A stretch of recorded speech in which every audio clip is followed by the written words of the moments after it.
Keeping the movement of charges through a voltage or a potential difference in the back of our mind, I want to now look at a simple electric circuit of a DC supply, in other words, a battery, connected to a resistor.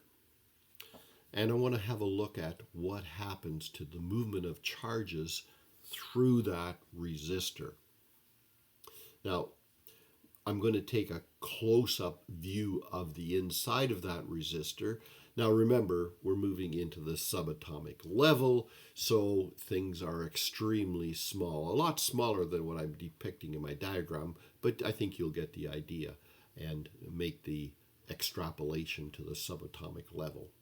However, I'm going to look at just a piece of that resistor for now, and I'm going to say that the charges moving through a resistor will look something like this. And I've denoted 3 positive charges there, and of course there is a lot more if we're connecting a battery to a resistor. But let's just look at the 3 charges for now. As those 3 positive charges move downwards through that resistor, heat is going to be given off because those charges bang into each other and they bang into and move around as they drift through the resistor, and that resistance or that banging or movement of charges will actually dissipate energy in the form of heat as those charges move in the direction of the current, which I've indicated as I in this case.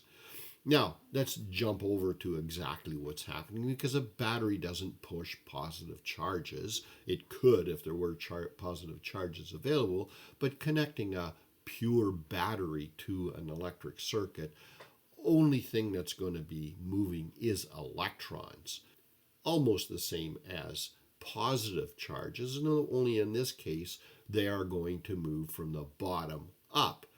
And the negative charges will do the same thing. They'll bounce around inside the resistor, giving off resistive type energy in the form of heat as it moves from the bottom up. Now the current is still going to be in the direction as I've indicated, but because we're talking about negative charges moving up, that's the same as positive charges moving down, so our current direction is the same.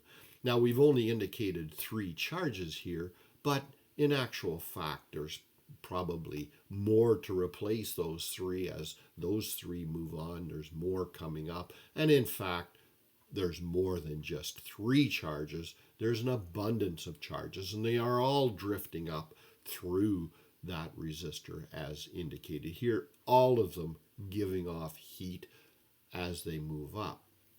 Now, keep in mind that 1 coulomb, if you remember, is equal to 6,250 times 15 zeros following that figure electrons. So there's more than 1 or 3 or many electrons moving, and in fact there's 6.25 million electrons for every coulomb that's moving. In other words, every time a charge moves through one area of the resistor.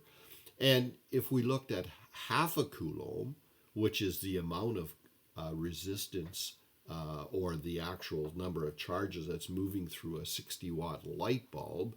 Now, it's not a DC system, but I'm just going to compare it to the numbers of electrons here. And let's assume that we're not talking about DC or AC for the moment, but in order to get 60 watts of power or energy to a 60-watt light bulb, you have to pass through a half an amp, which is 3.225 million electrons every second.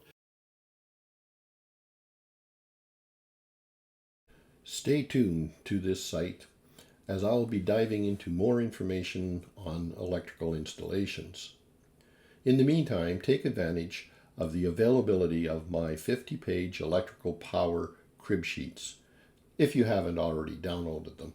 Just simply fill out the information requested when you go to this website, https://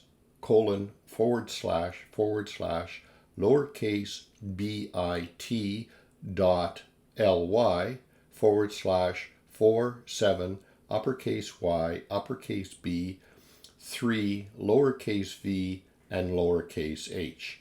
As I said, stay tuned for future releases on this site that will be providing you with more on my courses.